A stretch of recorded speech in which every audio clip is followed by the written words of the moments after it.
masyarakat-masyarakat yang dibuat dungu sebagaimana yang disampaikan oleh Bang Rocky tadi. Jadi saya anak daerah yang secara otomatis melihat secara langsung banyak sekali praktik-praktik dalam hal ini money politik yang terjadi di lapangan. Dan dalam hal ini saya sangat setuju bahwa pendidikan dalam hal ini masyarakat yang SDM-nya rendah, SDM-nya kurang, itu hanya berpendidikan SD, SMP, itu yang paling mudah untuk diberikan atau mendapatkan dampak dari money politik itu sendiri. Namun sayangnya justru tidak hanya masyarakat-masyarakat yang berpendidikan kurang ini yang justru terdampak money politik, akan tetapi para sarjana-sarjana juga malah menjadi tidak hanya yang mendapatkan tetapi pelaku dalam hal ini menyebarkan itu. Di beberapa pintu masuk desa kan bahkan terang-terangan kami menerima serangan fajar. Ya itu ada riset itu kan. Jadi itu penanda bahwa money politik akan berulang. Ketika saya memiliki artikel yang saya submit di kementerian itu juga yang ngasih saya beasiswa yang mengkritik konsep moderasi beragama, itu ditolak gitu. Jadi kasarnya bahkan ada beberapa narasi yang saya sebutkan bahwa kalau sebagai penerima beasiswa kemudian melakukan sesuatu yang tidak sesuai dengan prosedur dari pemberi beasiswa, nanti bisa di-cut beasiswanya. Jadi itu kayak konsep negara dan demokrasi itu benar-benar saya tidak merasakan sepenuhnya gitu. Karena kalau saya pulang dengan titel doktor saya tetap jadi bawahan dari pejabat di daerah yang menugaskan saya setiap hari lakukan markup proyek. Tapi kalau saya tidak pulang, karena saya tidak mau jadi agen dari si koruptor, saya berhutang pada negara. Dilemanya di situ. Terima kasih. Perkenalkan, saya Dwi Fitrianingsi Moko Agow, mahasiswa Fakultas Hukum UGM. Saya juga izin asal dari Sulawesi Utara, Prof. Jadi tadi kurang lebih Bang Rocky menyatakan terkait dengan negara, kalau misalnya AS itu memaknai negaranya tidak sebagai state, tetapi memaknai sebagai atau secara administratif. Kemudian Prancis tidak memaknai negaranya, Prancis itu memaknai negaranya berdasarkan adanya revolusi, sebagaimana yang telah dijelaskan tadi. Nah, lantas yang menjadi pertanyaan di benak saya, apakah Indonesia kemudian belum mampu untuk memaknai negara dan negara demokrasi itu secara utuh, oleh karena belum terjadi revolusi atau belum memaknai negara secara administratif? Karena dalam konteks ini negara demokrasi ini belum serta-merta ataupun belum secara nyata tercermin di dalam praktek begitu. Karena sejauh ini kita masih melihat banyaknya mahasiswa atau bahkan masyarakat yang kemudian melakukan aksi-aksi demonstrasi, tapi malah mendapatkan kecaman begitu. Bahkan terdapat di beberapa universitas juga yang mungkin malah justru mahasiswanya ketika melakukan kritik yang dalam hal ini untuk menyampaikan pendapatnya, justru malah mendapatkan kecaman dengan cara-cara mungkin seperti misalnya dosen tidak memberikan nilai yang baik atau bahkan tidak malah mendapatkan skors begitu. Nah, dalam konteks ini apakah kita masih harus memenggal kepala para raja-raja itu dulu untuk bisa mendapatkan negara demokrasi yang secara nyata atau seperti apa? Kemudian yang kedua berkaitan dengan masyarakat-masyarakat yang dibuat dungu sebagaimana yang disampaikan oleh Bang Rocky tadi. Jadi saya anak daerah yang secara otomatis melihat secara langsung banyak sekali praktik-praktik dalam hal ini money politik yang terjadi di lapangan. Dan dalam hal ini saya sangat setuju bahwa pendidikan dalam hal ini masyarakat yang SDM-nya rendah, SDM-nya kurang, itu hanya berpendidikan SD, SMP, itu yang paling mudah untuk diberikan atau mendapatkan dampak dari money politik itu sendiri. Namun sayangnya justru tidak hanya masyarakat-masyarakat yang berpendidikan kurang ini yang justru terdampak money politik, akan tetapi para sarjana-sarjana juga malah menjadi tidak hanya yang mendapatkan tetapi pelaku dalam hal ini menyebarkan itu.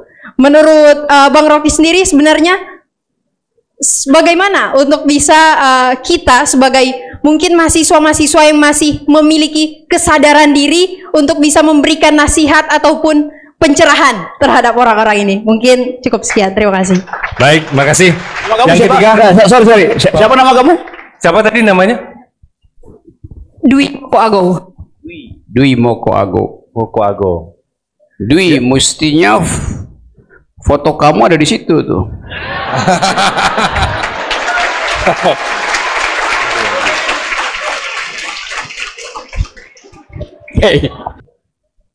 Secara historis, Amerika itu tidak punya konsep tentang negara. Anda baca seluruh filsafat Amerika, isinya dari John Rawls sampai John Dewey, isinya ada upaya untuk melihat pragmatisme di dalam politik. Emang Amerika nggak perlu negara, itu negara semua orang kan? Kan Amerika tempat merantau semua negara kan? Los Angeles itu ibu kota dunia ketiga. Semua orang dunia ketiga ada di situ. Entah yang tinggal di Marriott atau yang bikin tenda di bawah jembatan ada di situ. Jadi memang yang dipentingkan di situ adalah administrasinya tuh. Dari sejarah pembentukan negara itu negara imigran. Nah ngaconya Donald Trump sekarang melarang imigran. Lu sendiri imigran. Jadi itu soalnya tuh.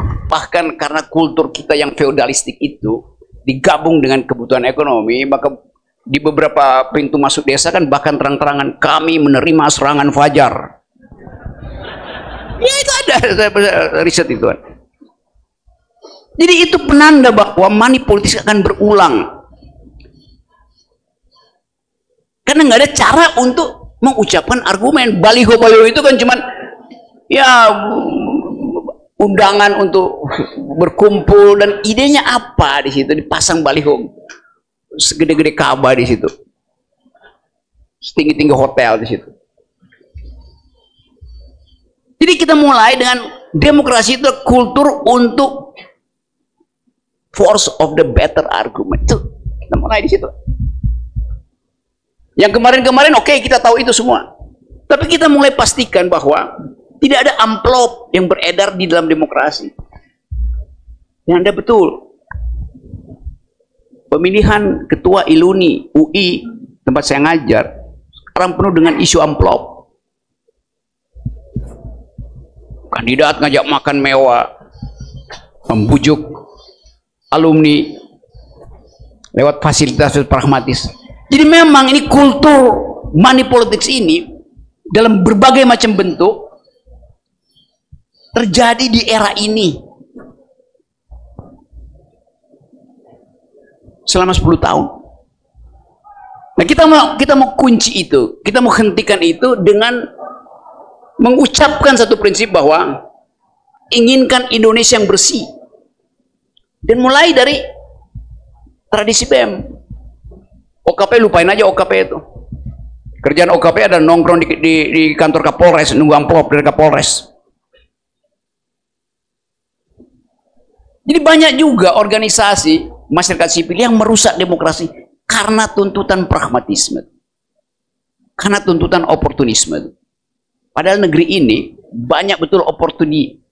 Ini negeri yang oportunitasnya, peluangnya banyak, tapi yang mimpin kita kalangan oportunis. This is the country of opportunity, but being managed by the opportunists. Jadi Anda akan masuk kelas pertama dan berhadapan langsung dengan siksaan batin Anda karena Anda masih ingat money politics. Dari SMA Anda pasti tahu cerita-cerita itu. Tapi kita mau ulangi satu peristiwa di dalam sejarah kita, yaitu ketika mahasiswa mengatakan tidak pada feudalisme, pada otoritarianisme. Dan itu mesti dari percakapan kecil. Ya sekali lagi, poin-poin itu diucapkan tadi, dan itu menuntun kita pada semacam naluri. Saya anggap ada naluri dari mahasiswa hari-hari ini, karena Kebejatan politik udah di tingkat makrifat, bejatnya udah makrifat. Dari tingkat paling tinggi itu. Dan itu selalu ada pembalikan tuh. Jadi sekali lagi beberapa hari setelah Anda mulai kuliah pasti akan ada dosen yang minta Anda demonstrasi. Ada senior yang mengajak Anda turun ke jalan. Kenapa? Karena ada yang real kita hadapi, yaitu politik akal-akalan dan politik uang yang masih ada di dalam sistem kebudayaan politik kita. Selamat siang semuanya. Perkenalkan, saya Ayu, rumahnya dari Magetan. Kalau di UGM kebetulan alumni dari CRCS di Sekolah Pasca. Saya bukan mahasiswa hukum ya Pak ya, jadi mungkin saya nggak terlalu mahir tentang hukum, apalagi tentang UU atau FUU tadi. Jadi yang ingin saya tanyakan adalah sebenarnya ini kegelisahan pribadi saya. Saya melihat bahwa sekarang forum-forum akademik seperti ini, seperti yang tadi dikatakan Mbak Dwi, itu menurut saya tidak se-efektif itu untuk memberikan menjadi agent of change seperti itu. Jadi contohnya banyak juga tokoh-tokoh yang duduk di ruang-ruang politik itu bukan para akademisi gitu, artis misalnya. Terus kemudian selebgram kayak gitu, tiba-tiba jadi bupati. Terus penyanyi tiba-tiba jadi gubernur misalnya seperti itu. Dan salah satu keresahan saya lagi adalah sebenarnya beasiswa yang diberikan negara itu apakah benar-benar untuk mencetak akademisi yang memberikan impact atau berkontribusi, atau justru ruang untuk membungkam orang-orang yang sudah dapat beasiswa. Karena gini Pak, contohnya saya adalah mahasiswa yang dapat beasiswa dari salah satu kementerian di Indonesia. Kemudian ketika saya memiliki artikel yang saya submit di kementerian itu juga yang ngasih saya beasiswa, yang mengkritik konsep moderasi beragama, itu ditolak gitu. Jadi kasarnya bahkan ada beberapa narasi yang saya sebutkan bahwa kalau sebagai penerima beasiswa kemudian melakukan sesuatu yang tidak sesuai dengan prosedur dari pemberi beasiswa, nanti bisa di-cut beasiswanya. Jadi itu kayak konsep negara dan demokrasi itu benar-benar saya tidak merasakan sepenuhnya gitu. Nah itu gimana menurut Bang Rocky? Terima kasih. Oh ya, saya ngapain banget sama Bang Rocky. Ini saya deg-degan grogi ketemu Bang Rocky. Halo. Beasiswa itu tidak boleh ada ikatan. Karena si menteri memberi Anda beasiswa melalui pajak saya. Jadi saya yang kasih saudara beasiswa. Ada urusan apa menteri ngatur-ngatur tesismu itu? Tapi itu yang terjadi. Beasiswa jadi semacam alat pengendalian politik. Suatu waktu saya kasih kuliah di Turki. Ada mahasiswa dari Indonesia angkat tangan. Pak Rocky, saya baru selesai, dua mahasiswi perempuan, anak ITB, ambil S3 di situ. Saya baru menyelesaikan tesis doktoral saya. Saya dapat beasiswa dari negara, beasiswa LBDP itu. Iya, apa problemmu? Saya tidak mau pulang. Tetapi di dalam perjanjian saya harus pulang. Kenapa kamu nggak mau pulang? Karena kalau saya pulang dengan titel doktor saya tetap jadi bawahan dari pejabat di daerah yang menugaskan saya setiap hari lakukan markup proyek. Tapi kalau saya tidak pulang, karena saya tidak mau jadi agen dari si koruptor, saya berhutang pada negara. Dilemanya di situ. Saya bilang, Anda tidak perlu pulang. Berarti saya berhutang pada negara. Tidak, Anda berhutang pada saya. Dan saya nggak mau tagih hutangmu. LPDP itu kumpulan pajak rakyat. Jadi nggak ada hak pemerintah untuk mengatur hasil dari kajian akademis seseorang. Tuh dasarnya.